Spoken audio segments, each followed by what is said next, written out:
So yun nga, parang Dax, that pinag-uusapan natin, ang mission failed ni Yuki. Marami ring naglitawan ngayon sa social media. Where is Checo when you need him?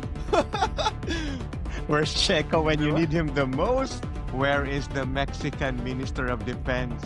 Totoo, Diba? kung si Checo kaya yun. Oh my God. Checo and Lando Norris? Oh, Oh my God. ang sarap nun! Battle for P3? Ito yung talagang desperate call na ginagawa ng mga Red Bull fans kagabi. Nasaan si Checo?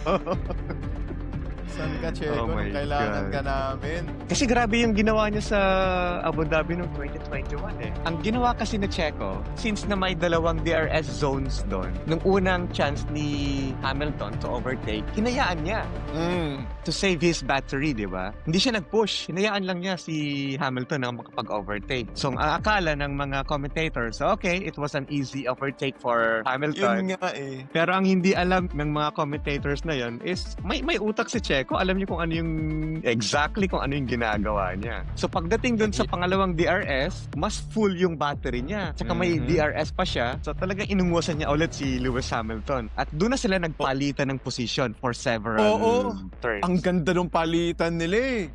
Kahit yung mga commentator nagulat eh, akala easy pass na yun eh. Tapos bigla na lang lumitaw sa screen ulit si Checo. bigla siya nauna kay Hamilton na naman. Ano ba yun?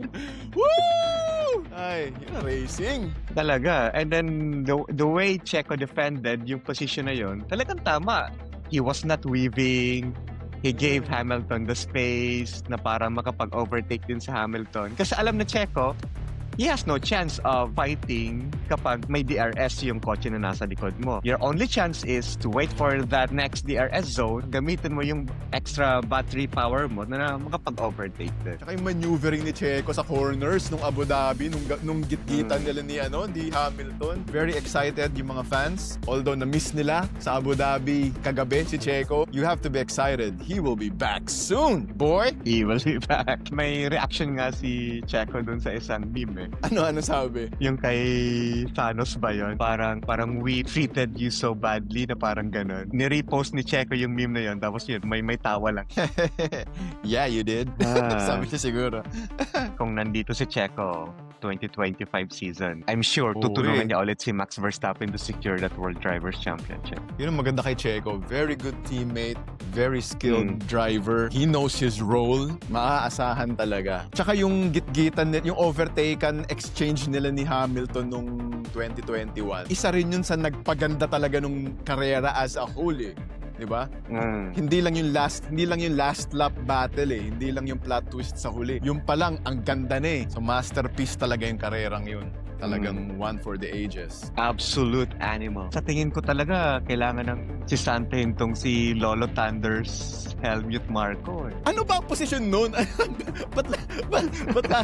ba't lagi nasa camera yun? Lagi nakayakap kay Max. Lagi nakayakap sa tatay ni Max. Lagi umaaligid sa likod ni Mekis. Ano bang posisyon ni Mr. Helmut Marko? Parang Dax. Siya yata yung director ng driver's program ng Red Bull.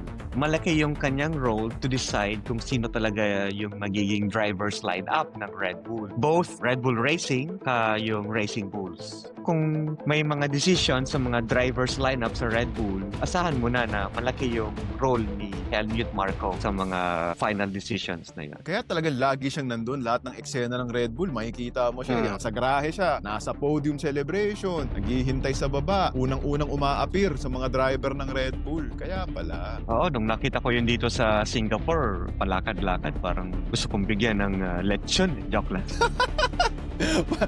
Para matapos na. Grabe si parang Dax. Violente. Pasimple ang violence ni parang Dax eh, no? Di ka sasaksakin yan. Bibigyan ka lang ng lechon. Sisig.